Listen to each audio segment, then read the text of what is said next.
welcome to the Curation Corner, a show about curation of posts on the platform. Your hosts are Artemis North and Shadows Pub.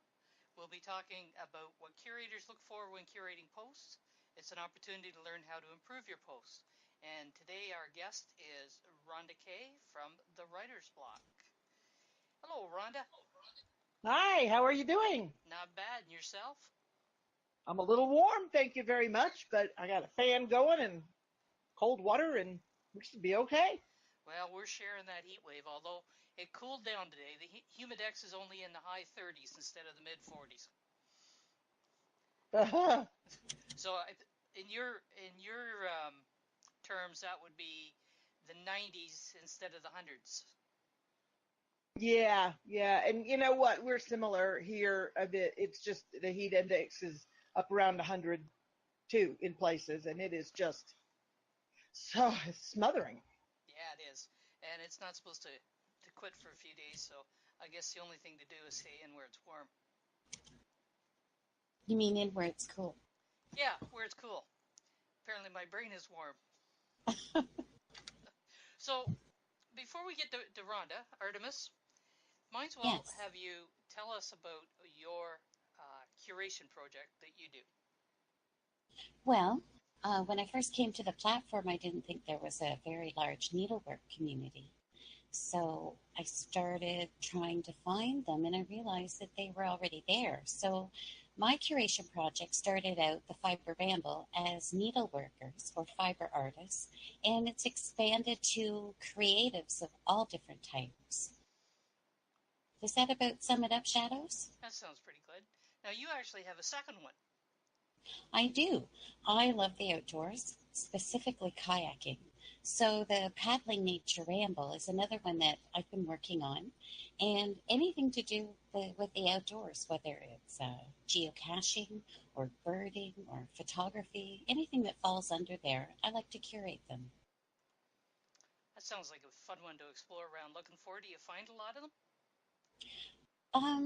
Well, see, there's the million-dollar question. Do I find a lot of them? Yes. Do I find a lot of them that really grab my attention and make me want to curate them? Not always. Yeah, and that's, I guess, some of the things that we're going to talk about over the course of these shows. Well, tell us about your ramble. Well, I do the Steam It Ramble, and I've been doing that since probably late August of 2016. And unlike you, I don't specialize, which makes it really kind of interesting when it comes to finding posts, because it's a pretty broad-ranging topic. There are certain ones that I don't touch. I do not touch a post that is just somebody linking to a video with no commentary with it. I don't touch a meme. I'm not going to curate memes. Sometimes I'll take a look at DLive if there's a bit of commentary that goes along with it. Beyond that, a post has got to really grab my attention and hold on to it. And if it doesn't, I got lots to move on to. So I agree. Yeah. So, Rhonda, you're with the Writer's Block. Maybe. Maybe? Yeah. Is this breaking news here? No. Since we had kind of a tough week coming back from Gatlinburg, and I think we're headed in the right direction now. But we came back. I think we blew everybody's mind with as much information as we brought back. We couldn't get it disseminated quickly enough. There is so much to talk about, and there's so many questions that still aren't answered that, poor old G-Mux and I, we ran basically 24/7 for 2 days trying to talk to everybody and get this sorted. And we failed miserably. We still were not able to get all this information out there. So it's a big deal, and we're so excited we can't stand it. I can tell just by listening to you. Now, these changes, and we're going to get to them in a minute, they actually were brought about because of the issue with curating good content on the platform. Am I correct on that? Oh, you nailed it. Couple of problems that we had. I just ended up shutting the SFT down, and I don't know if that's ever going to reopen. It may. I'm not saying one way or the other, but Muxibot had problems. There's just been curation teams have had a problem across the board for two reasons. And not all of them have had the same problems, but every curation team that I know of, that I've worked with, first of all, you can't find content worth curating. It's just, it's out there, but you have to slog through so much crap content. And when I say crap content, I'm talking about people who aren't even trying. You have some people who are trying and missing the mark, and then some people who will just put anything out there you know, just to get that 5 cent upvote or whatever. But just wading through all of this crap content that it takes even for the big curation teams like Curie, and I think they've done something now to help filter, but their curators were spending their whole day just trying to find something to curate. Am I cutting out, or is it her? I'm hearing you solid. Okay. So, Muxibot was running into the same problem, and the SFT certainly ran into the same problem. Now, we had it easier in that we were curating from within the writer's block mostly because, by the time that content got out there, we knew that it was very well edited and very well done. But the other problem that we were having is not being able to raise enough interest in the curation teams to get sponsorship or delegation to make it worth anybody's while. Who cares if you get curated if you get 3 cents as an upvote? So, it was just a mess. And so we kind of backed out of it for a long time, and our curators got, the morale went way down on curation, within the writer's block, and a lot of people just stopped posting fiction on Steemit altogether.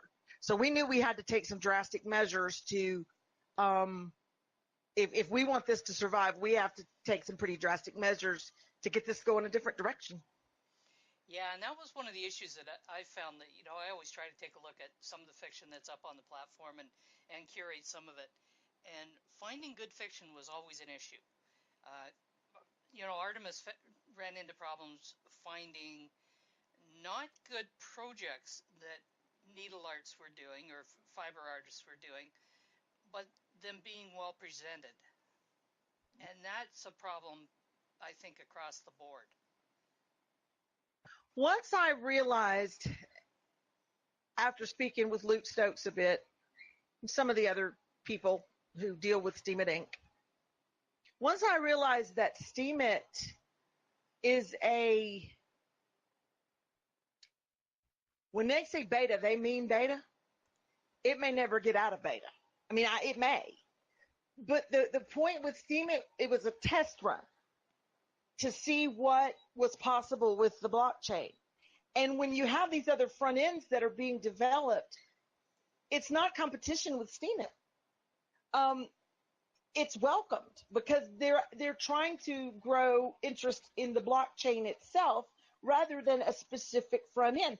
Now, Steemit still carries the bulk of the weight for, all of the people who post and whatnot.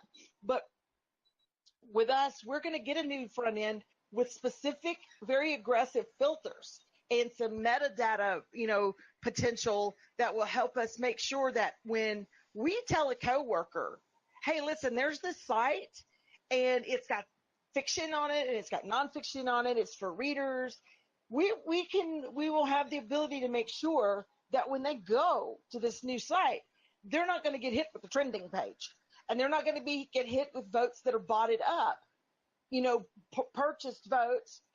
They will get hit with posts that, through a certain series of filters and metadata, we will ensure that those people will see something that's pleasant to read. And so, when we present this front end, it's not going to be competition with Steemit. It's going to be hand in glove with Steemit. And it's going to be, we don't look at DLive as competition with Steemit. It's part of the same package. So when all of that clicked in my head and I realized that we have the potential to do this, to not do it, I think, would be just unthinkable. Yeah, the front ends are just another way of presenting the blockchain. And in some cases, well, in most cases so far, with the exception of Busy, they filter it to specific parts of what's on the blockchain. We've got one that has come out called ulogs.org, which is something that is growing in usage. So yeah, none of this is competition. So tell us about the front end and what you want to accomplish with it. One of the goals for the writer's block, since the writer's block has been the writer's block, has been to provide a place to incubate and nurture writers who may or may not have the skills it takes to publish in the mainstream. And when I say that, we want to take the ones who do have the skills to publish in the mainstream and get them out there.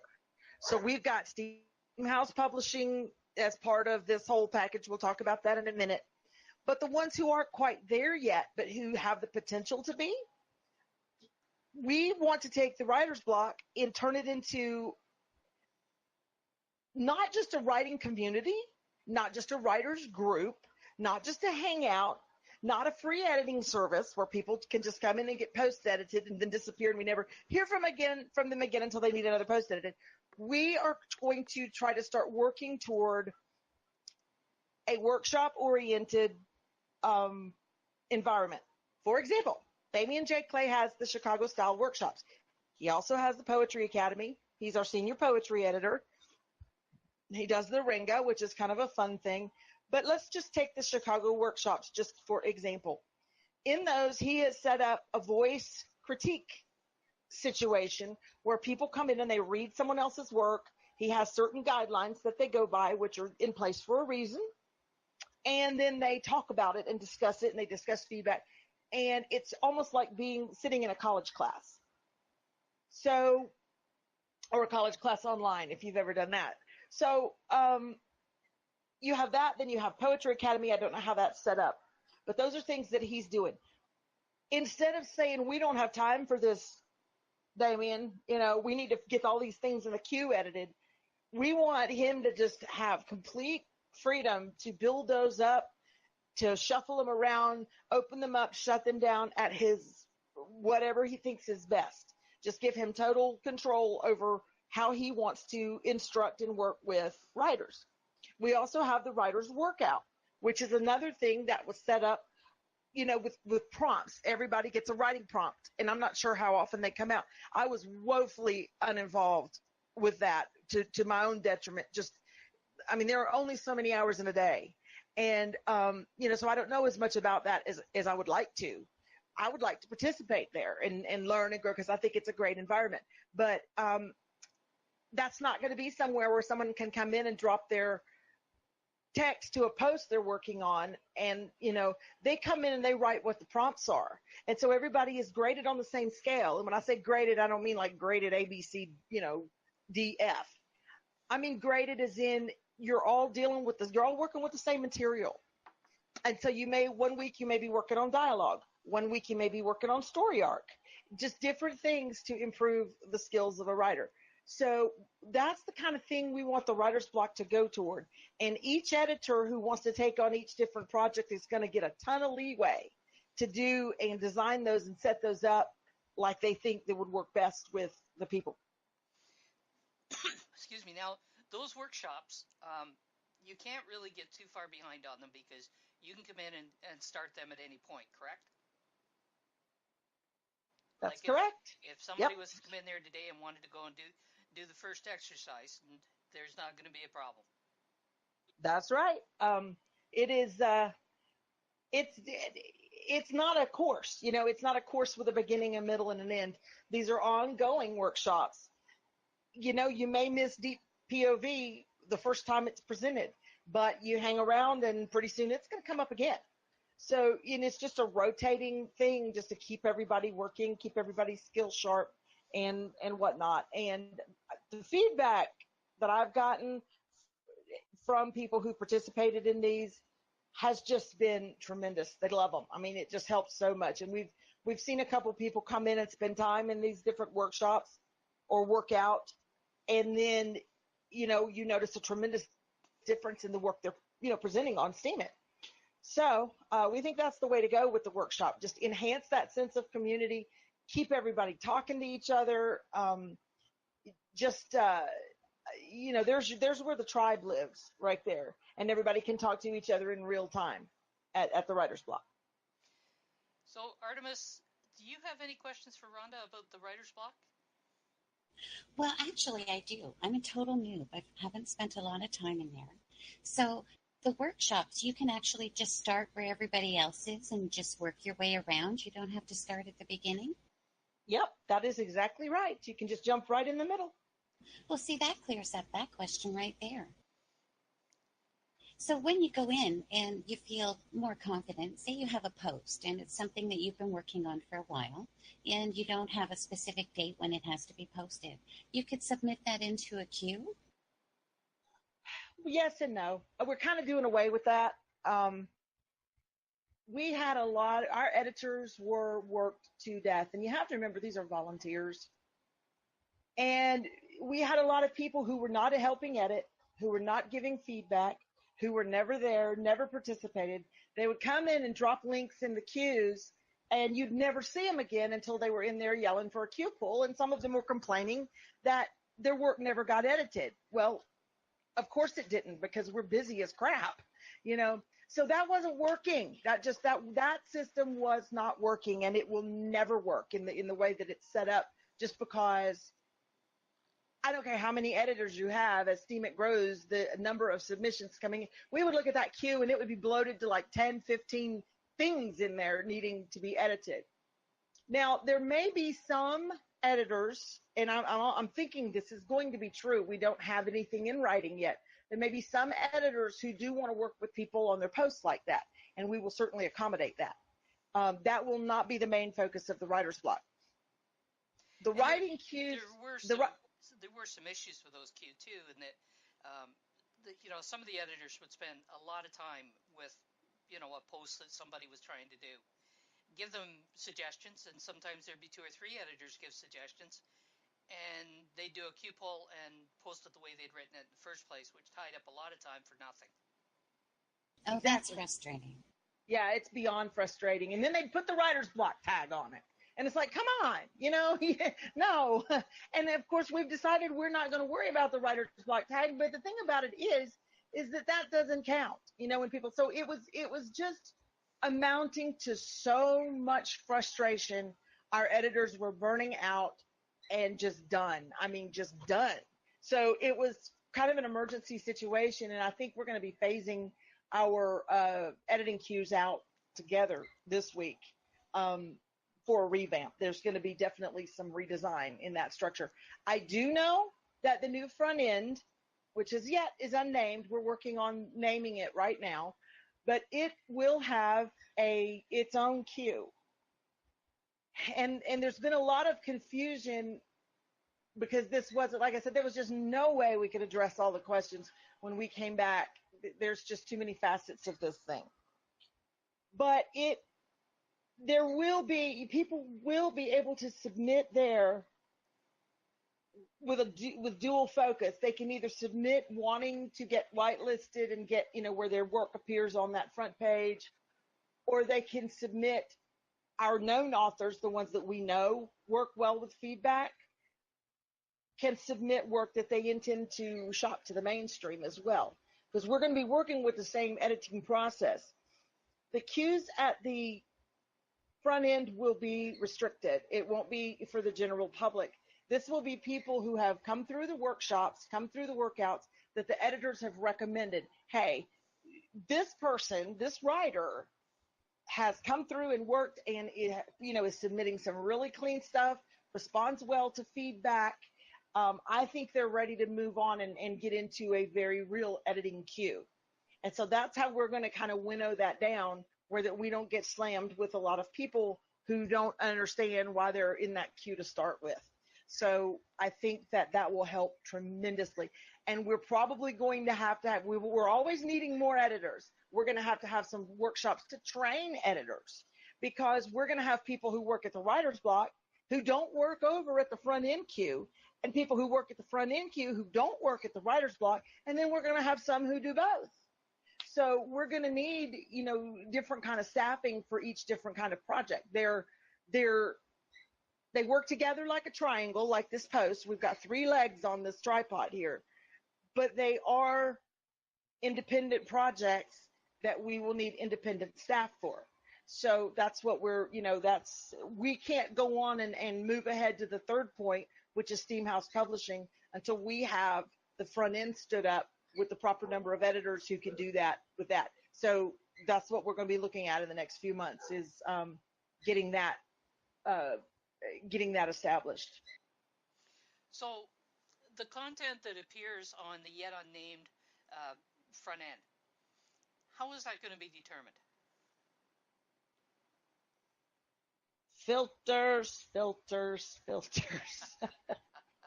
Now, I'm assuming they're going to have to log into that front end in order to even submit anything.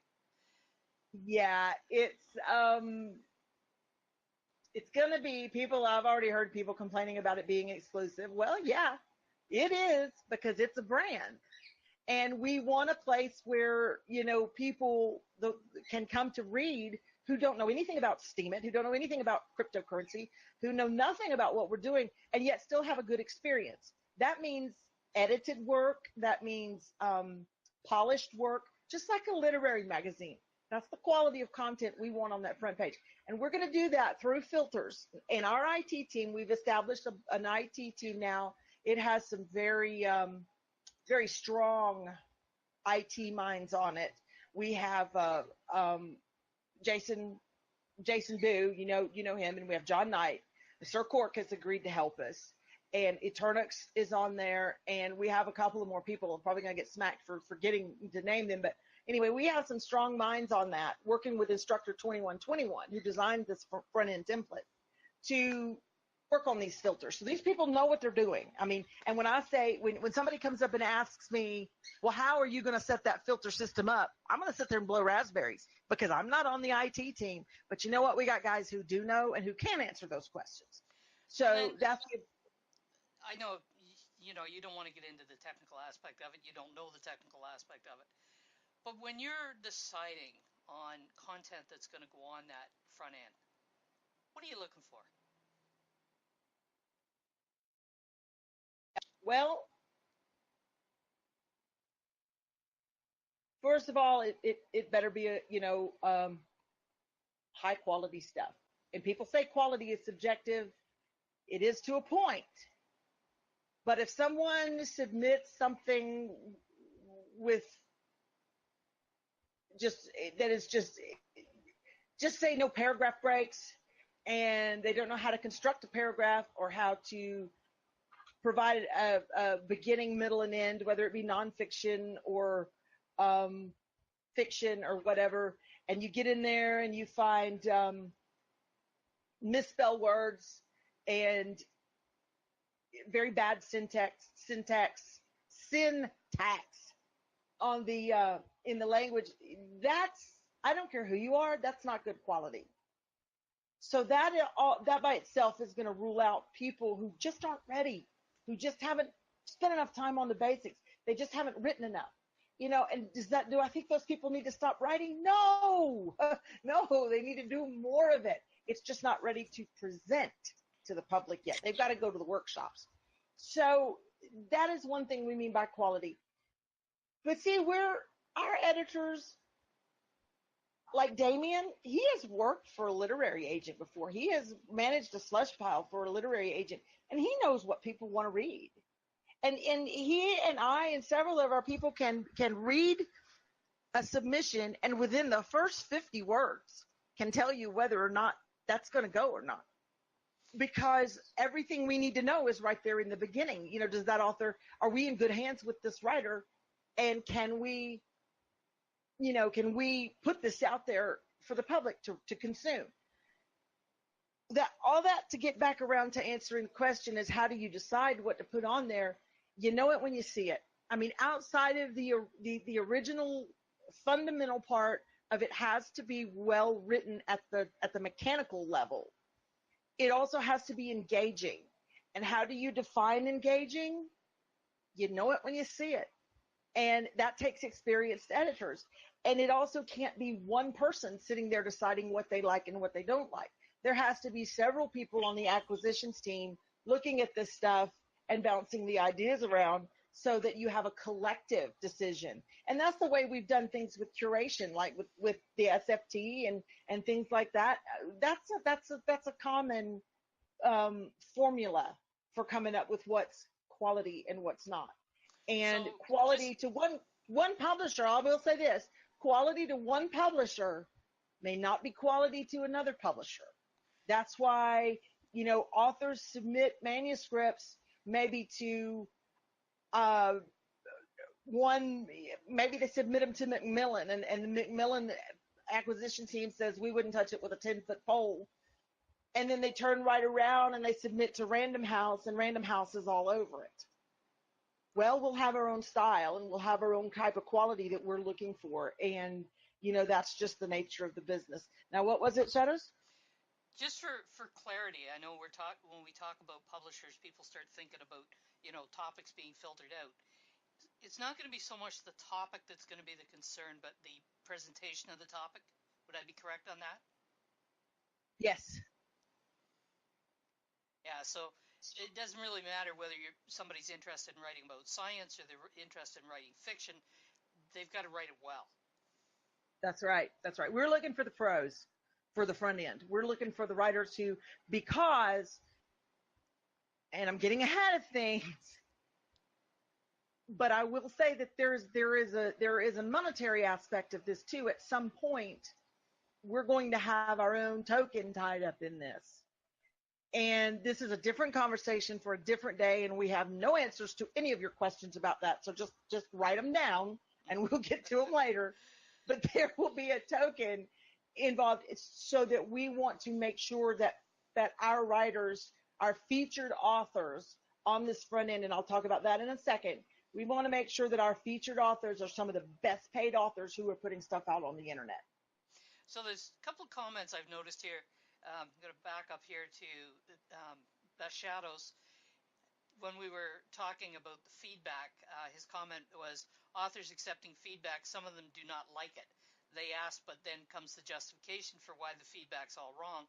Authors need to learn that if they ask and someone gives, they need to look and evaluate that feedback. And that really is all that anybody's really asked of people that are in the queues, is it not? Like it's that is very true. I mean, that is true on different levels. That is true on the very, very green writers who don't want anybody touching their stuff because they think that they have evolved this voice that is just spectacular, and they're going to put it out there. And they may find a few people who really like it and build them up and build them up and build them up. See, they're never going to make it in the mainstream, and we kind of know that. And so those authors tend to come and go really quickly.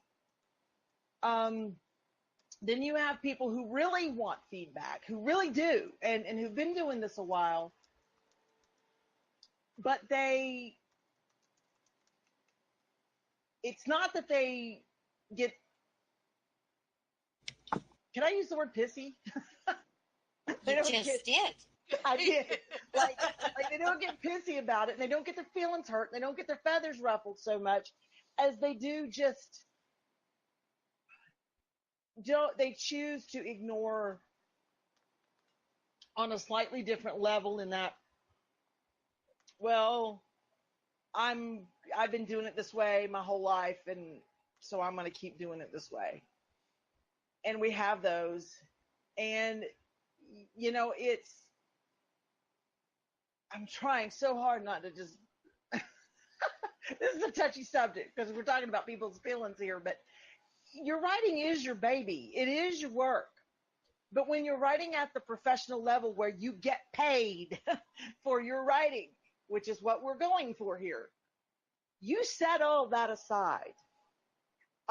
These writers who write for the newspapers and for, they submit a draft to their editor, and their editor slashes and burns half of it, and only maybe a portion of it gets printed, and those writers don't get a say in that. We're not that. That's not what I'm talking about. But what I'm saying is, when you write for a living, and you write for an audience, and you write for money, you no longer have the ability to say, oh, this is my precious baby, and I'm just going to write it this way because it feels good and they can like it or not. Well, you're not a professional then. And that's fine. You're just somebody who likes to write, and you may enjoy some workshops and whatever, but chances are you would have a really hard time with a real publisher in the mainstream, in that kind of environment. So we have the ability at the Writer's Block to take people from that point who are willing to learn and take them all the way up to where we're going to put them on an imprint of our publishing house and sell their stuff and market it, sell it on Amazon and market it in all the, book circles, just like a traditional publisher. I think maybe So, some of it is that people hear this, find your voice and use your voice and in your writing. And I think maybe people need to understand that you can have your voice, and your voice is important because that's who you are as a writer. But you still have to be able to do certain principles in the way you present your writing, so that people actually can read it and enjoy it. yeah. And what I found a lot of times is that I hear that so much. Get that idea out of your head, because your voice, 9 times out of 10, when you're a green writer and you're not really been around editing circles, your voice is hidden beneath the crap. It's like a statue. A guy said, asked this guy who was carving an eagle out of a big wood trunk. He said, how do you do that? How do you make an eagle out of that wood trunk? He said, because I take away everything that doesn't look like an eagle. And that's the way it is when you submit this big bloated draft, and and somebody comes at it and slashes and burns all this stuff that you just cannot believe they dare tell you to eliminate. What they're doing is they're cutting away everything that's not your voice. And so that's very important to understand that most writers don't find that voice until they find a good editor. So let's come back to your workshops. Earlier you said that the Writer's Block new front end will be exclusive, but it's not really, because your writers' work groups are available to anybody, aren't they? That is exactly right. So if I take the time to come over there and work my way through all these work groups and get better and prove that, I am an easy person to, well, no one's easy to work with. You can work with me. And then at that point in time, is that when you say, okay, we'll start working with you and putting your stuff through the queue? At that time, our acquisition editing team for the publishing house will probably be stalking you. And this is available to everybody that wants to learn, correct? Exactly. Every single person, everybody. And that's you've hit upon a great point here, because that's what's going to set this triangle-based model apart from any other publishing model that exists. Publishing houses only accept work that's ready. They don't even want to talk to you if it's not ready. They won't even let you resubmit, most of them. If you submit to an agent or somebody your first 50 pages and they say, well, you know what, you really got something here, but it's not quite ready, you don't get to resubmit that until you wait long enough, maybe 5 years, till they forget they ever saw it. You don't get a do-over. When you're submitting to publishing houses, the competition is so fierce to get a publishing house behind you, a good publishing house behind you. The competition is so fierce that you don't get do-overs, and you certainly don't get that editing staff saying, hey, you know what, I run a workshop over at the Writer's Block. You know what, bring that over here to me and let me work with you and let me show you why we rejected it. And let me help you make it better. That doesn't exist anywhere, but we're going to make it exist, and that's what's going to happen. Somebody who is submitting work wanting to get into the featured authors of our new front end, and they're not getting that, or they're not going to get just a thank you but no thank you form letter telling them to go suck a log, and that's what you get in the real world. You get no kindness, no anything. Instead, you're going to get, an editing team that says, here, let me show you why. And let's work with you on that. Let's get your work up to the point that we do want, to put you on our featured page. And in the real world, you have to pay for workshops like that. And you have to pay for the support that you're willing to give. just for Oh, some hard work. big money. You pay big money, and you have to, a lot of times you have to, fly or drive long distances to where they're being held, workshops, or they're offered through a college or a university. I know the Iowa Writers Workshop is a very elite workshop that's held there. I don't know that much about it, but I think almost everybody who's, you've heard of it. It's different from the Internet Writers Work. They're both IWW. I was part of the Internet Writers Workshop for years, but the Iowa Writers Workshop is an in-person kind of training camp that they do, and their writers turn out some really good stuff and go on and whatnot. But it's not free, and there's a waiting list, and everybody doesn't get in. So yeah, you're exactly right that this is presenting a model that, when it comes to publishing and it comes to that, it's uncharted territory. I think it's amazing. Where else are you going to get this opportunity to polish up your posts and actually learn to write something and maybe create something that's amazing? And I use that word a lot, don't I? Yeah, well, we think it's pretty amazing. The featured authors on the new front end, they're going to be whitelisted authors. And there's going to be a mix of whitelisted authors and some that we choose from the queues or whatnot by hand. We find them by hand to post them there. But so to qualify for your whitelist, basically it's just going in and getting involved and being a good member. Is that pretty much in a nutshell? Yeah, that has a lot to do with it, because whitelisted authors are people who we don't have to babysit.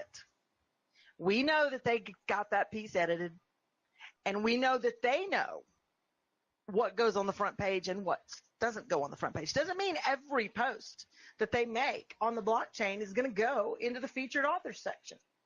But these are people who have enough sense to know, well, this is a very I spent a lot of time researching this. This is a fantastic post about,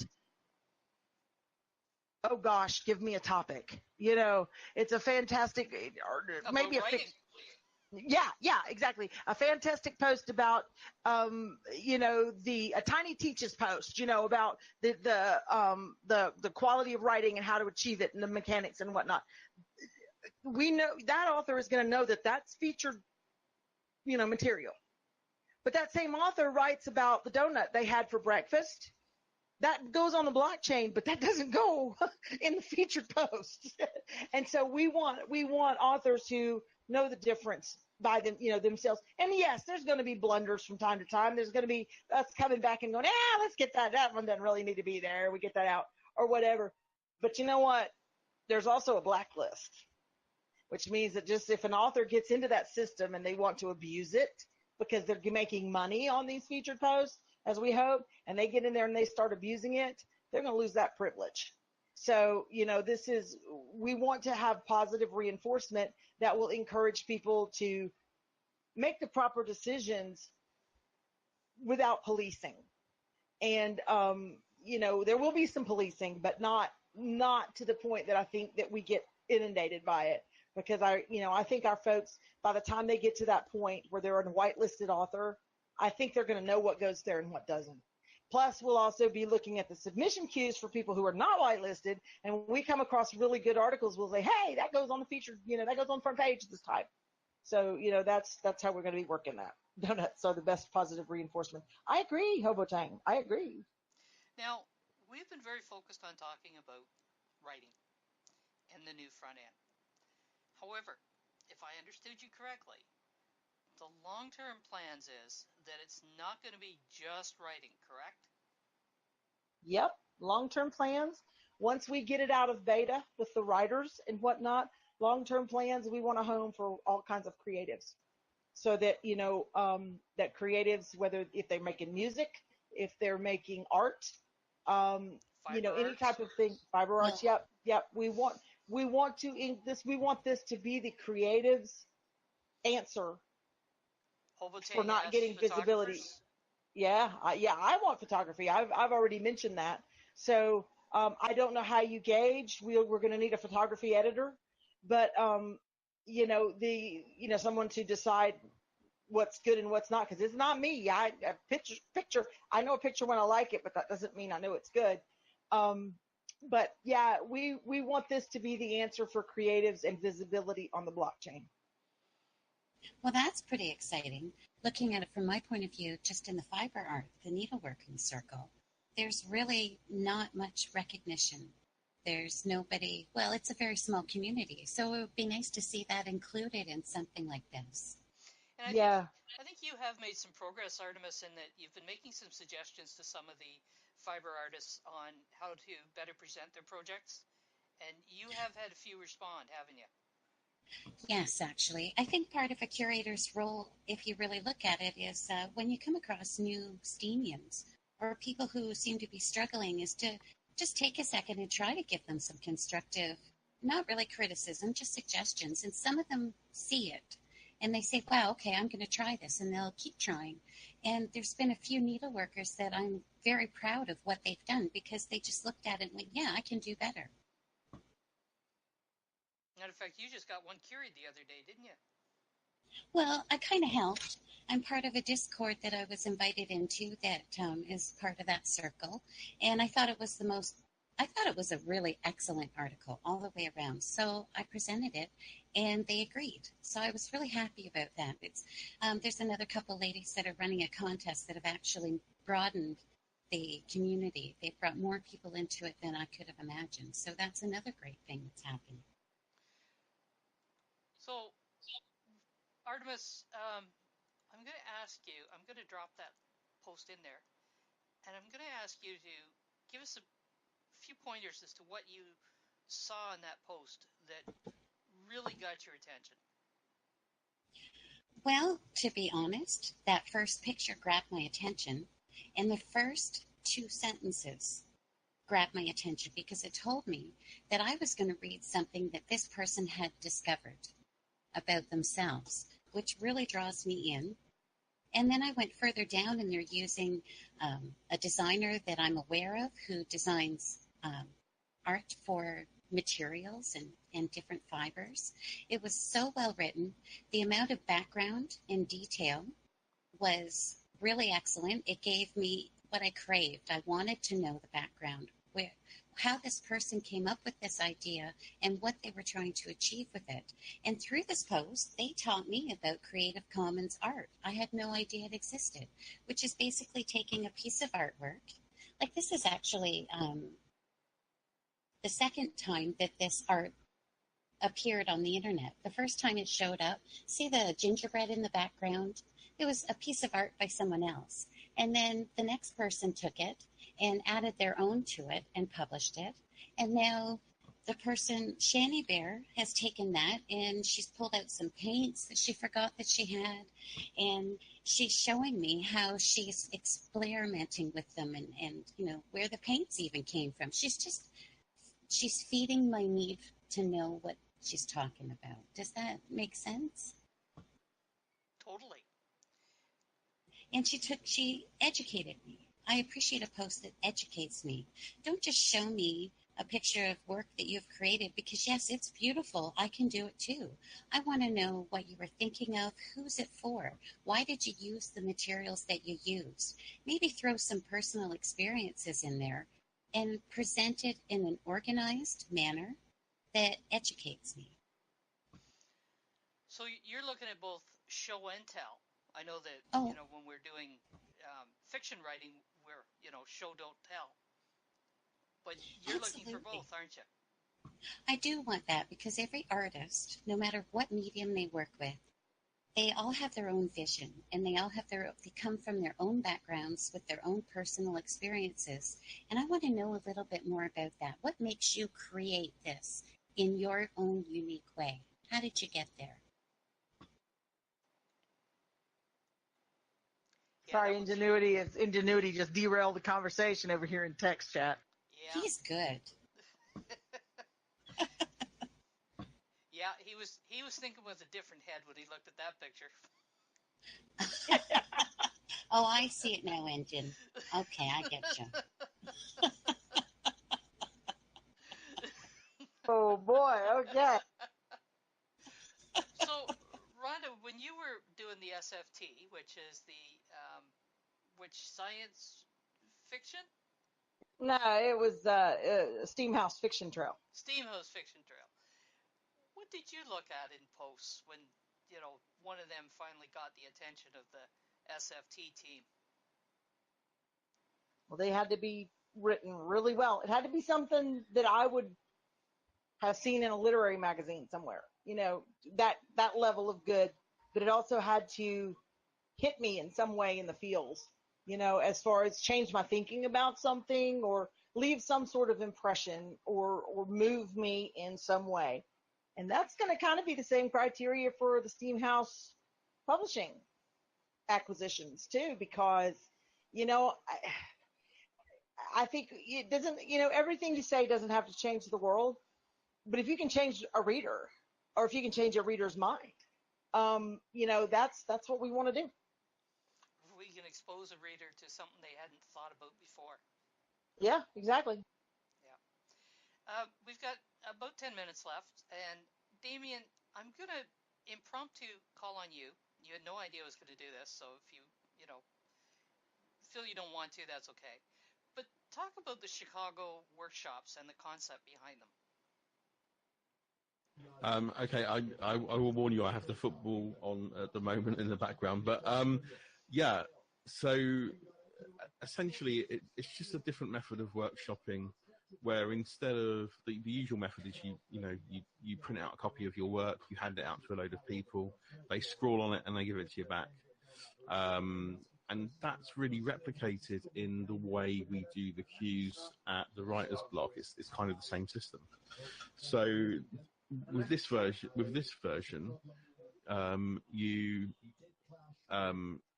what you do is everybody comes along, they all go into voice chat, and you present a piece of your work, but somebody else reads it back to you. So you get to hear all of the catches and the little snatches and the problems with it firsthand, and there's really no escape from it. You get to hear how it's read by another reader. And then, if there's 7 or 8 people in the voice chat, you get to hear feedback one at a time from 7 or 8 readers, which is, fantastic. How often do you get to hear that? It's very rare. And the one rule is that you're not actually allowed to speak during the whole of this. If it's your piece, you don't get to say anything. You just have to sit there and listen as your piece is workshopped. And then at the end, if you have a question about your piece that you didn't feel was answered, or if somebody said something that wasn't clear and you'd like it amplified, you can ask them to just further explain something. And then that's it. And then it's the next person's go.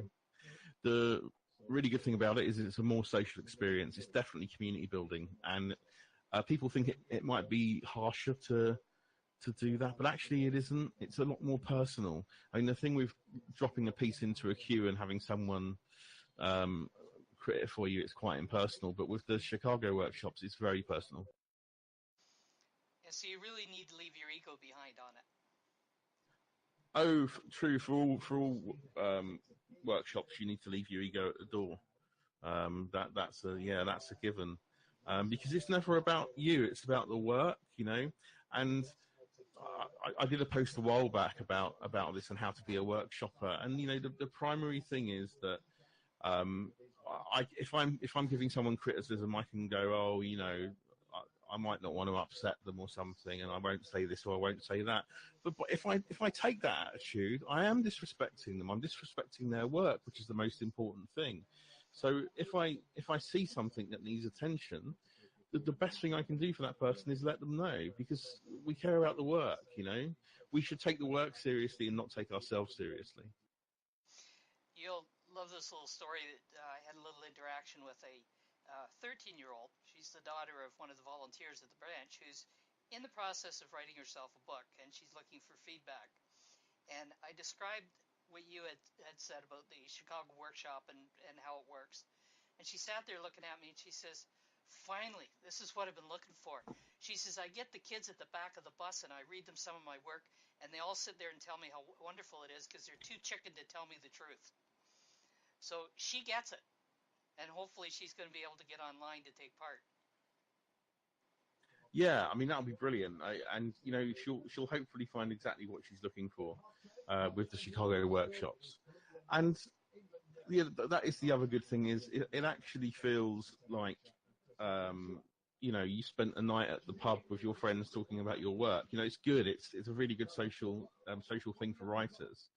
But also the one thing that can happen from time to time and is really good fun when it does is you'll get a script writer coming along who'll bring along their script, and then everybody in the workshop can take the voice parts and do a run through of it.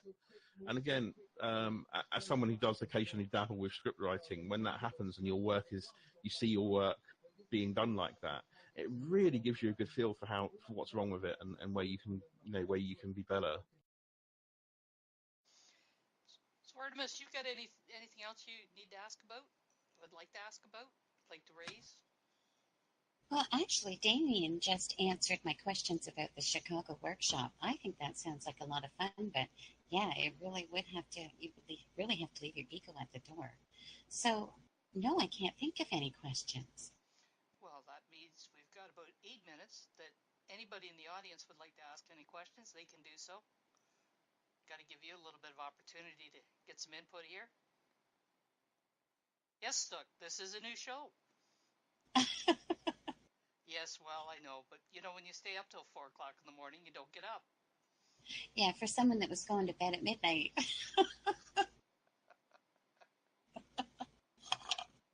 So, Rhonda, is there any time frame for the changes that are taking place? I know we're moving, transitioning in the work in the writer's block at the moment. Any time frame on the front end? Not really. Yes and no. There's a STEAM Creatives conference in Toronto in September, and I think the goal is to have it online by then. That's not far away. No, it's not. The good thing about it is that Rick, Instructor 2121, he already has this done. I mean, he's done these templates, and the heavy lifting is done. He just has to customize it for what we need it to do. So we've got our IT team scrambling over at the block to try to come up with like a wireframe idea for how we want it to look, to the eye, how we want it to flow.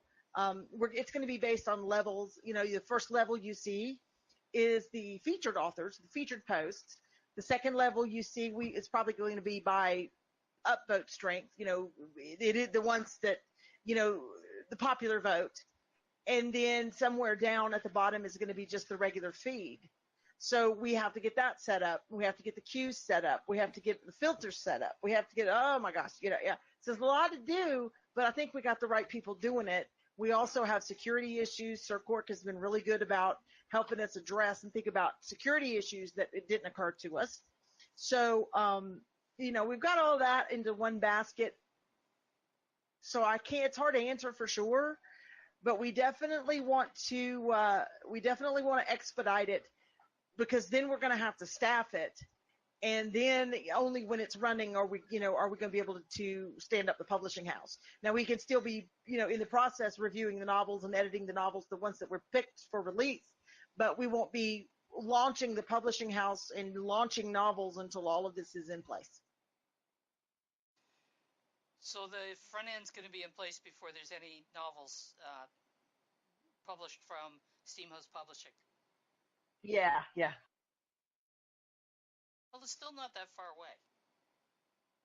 Really? No, it isn't. And we have novel. We have one really exciting novel that's been selected for publication, and maybe a couple more. And I mean, we're all so busy. The editors have been so swamped with the cues the way they were at the writer's block. We haven't had time to give this manuscript the attention that it needs. And so part of our decision to push through with this, we've got to free up some editors and get them to stop editing people who don't understand basic English and get them focused on the novels that we want to sell to the mainstream. So, that's one thing we've, sort of had to keep in mind.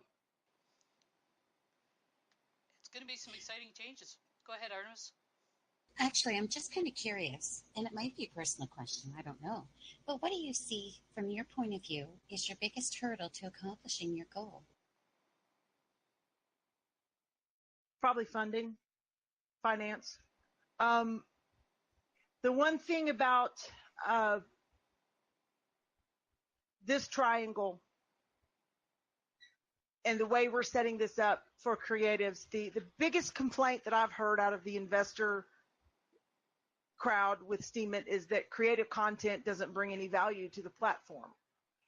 And on one hand, they're right, and on one hand, that's crazy, because we all know that nobody's going to come to it to read anything if there's no creative content. But on the other hand, what are those readers bringing as far as if they're not even on Steemit, they're not putting any money into the system so that we all get paid more, so that the reward pool grows and Steam, gets stronger. So our answer to that is that, number one, we're going to give our coin value, and we've had some discussions about how we're going to do that. Not ready for this, to talk about publicly, but we're not floundering in that department. We're still in the brain trust stage of that. But the other thing is that when selling novels, we're going to be selling them in the mainstream and hope that we sell a few. The plan is to actually sell them, so we've got hard work to do there. But we're going to take that money, that fiat money from wherever it comes, and put it back into the blockchain. We're going to roll it back up into cryptocurrency. So we are going to be bringing value, real tangible financial value to the platform. But now here's how I'm going to answer the question. To get to that point, before we sell books, we're going to have to market them, and that's very expensive. And coming from a background, we've not sold any books before. We don't have a lot in the kitty right now. We're going to need sponsorship, and we're going to need people willing to, sponsor this project, and investors, to get behind it. So that is probably going to be the biggest hurdle, is getting that in place. So Snook has a question there. She wants to know, are you going to get other workshops in the writer's block to help the non-novel writers or editors to take the place of the ones doing the editing of novels? I think that's actually two questions. The non-fiction workshops, I believe that actually is in play right now, is to get some non-fiction workouts going on. Yeah, that's part of what we're trying to set up. And then she's asking about the additional editors to take the place of the ones doing the novel editing. I think you've actually talked about that earlier, that yes, more editors will be needed. Yeah, but we're going to set up some workshops to actually train new editors, because there are people who would be very, very good at it, but just maybe don't feel confident enough or don't know the technical dynamics of it. Well, I think our folks can share that, and get everybody, get some people trained.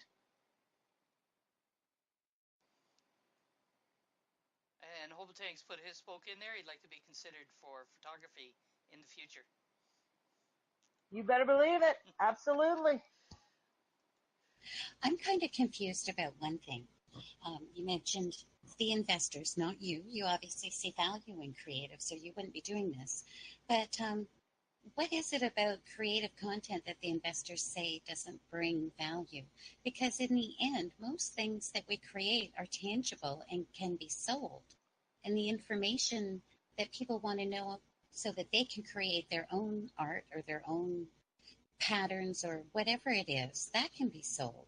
So I'm not really sure I understand where the investors are coming from. The investors look at somebody who writes a piece of fiction and posts it, and gets the rewards, the payout for it, but that person has never bought $5,000 worth of coin to power up. And they're thinking these people are taking from the reward pool by their posts. And maybe people are reading their posts, but they're not bringing new people to the blockchain.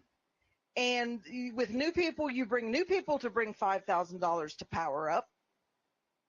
And so the creatives really are doing nothing but, in their opinion, taking from the reward pool without giving anything back.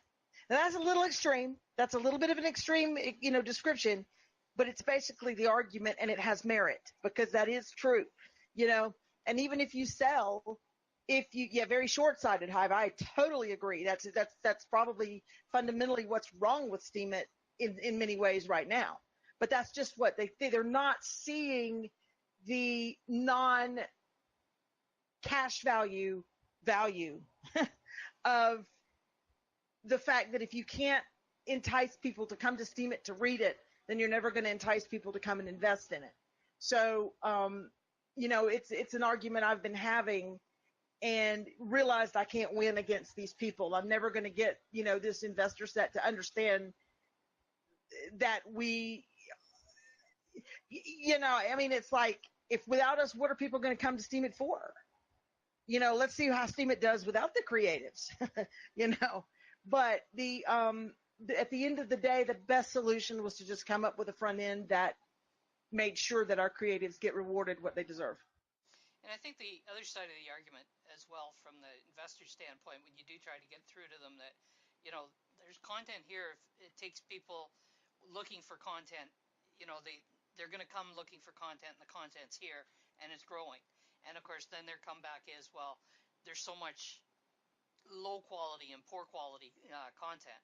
So that's where a front end, like is being planned by the writer's block, is really going to have value.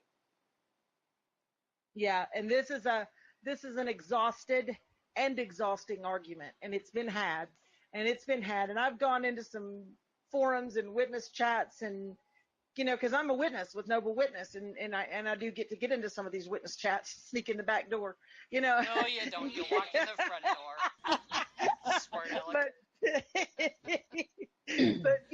But I've had this conversation and I've had this argument, and it's just gone round and round, and finally the point is to just, I just give up and say, fine, we'll just make our own, dang it, so, and then we didn't know how, and then I went to Nashville, thanks to Johnny Clearwater and Ingenuity and, the Alliance meet up there in Nashville, and bam, Rick was there and Steam Cafe was there, and it just sort of happened on its own.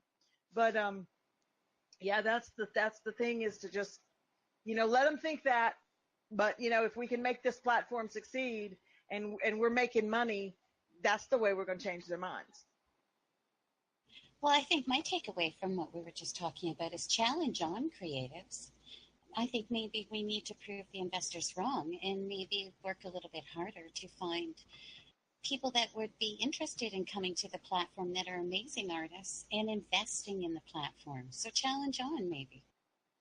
As Ariel pointed out, mass adoption requires creatives. That's right. So it's a two-pronged thing. Very much so. So I think we've covered a lot of ground today. Oh, Azaria has a question. You can come on voice if you'd like, Azaria. Hi. Hi. Does, like, when they say that about the creatives, does it help when people power up as opposed to taking out their SVD? Is that a way to invest? Yeah, and absolutely. I say that like I know, but when I've asked a similar question, the answer was yes. Okay, well that's good. So I mean, at least the people, all the creative people that power up, were still worth something to them, right? I hope. Jeez. Yeah, I know, right? Well, Dan Larimer, before he left the platform, had written quite extensively about the fact that all of us are investors, as long as we're powering up and not taking our earnings out, at least not any large amount of earnings. As long as we're powering up, there's an investment there, and we're looking at the long term. Now, some of these other investors may not look at it quite the same because they have bigger numbers than us, but nonetheless, small investments build. Everything counts. Totally. So, Artemis, I welcomed. You get to thank. Okay. Well, thanks everyone for attending this very first episode of the Curation Corner. And I hope you got something out of this that you can take away and think about and make a much better STEAM environment. Thank you so much, Rhonda, for coming and talking with us, and Damien J. Very awesome. I think we had a great time. So from Artemis North and Shadows Pub, this is the Creation Corner. Curation Corner. It's about curation. Yeah. And let's And good not night, Wilma. yes, and let's not forget, same time tomorrow, Crazy BG will be presenting his new show, new format of the Steam Adventure. So come on out and join in.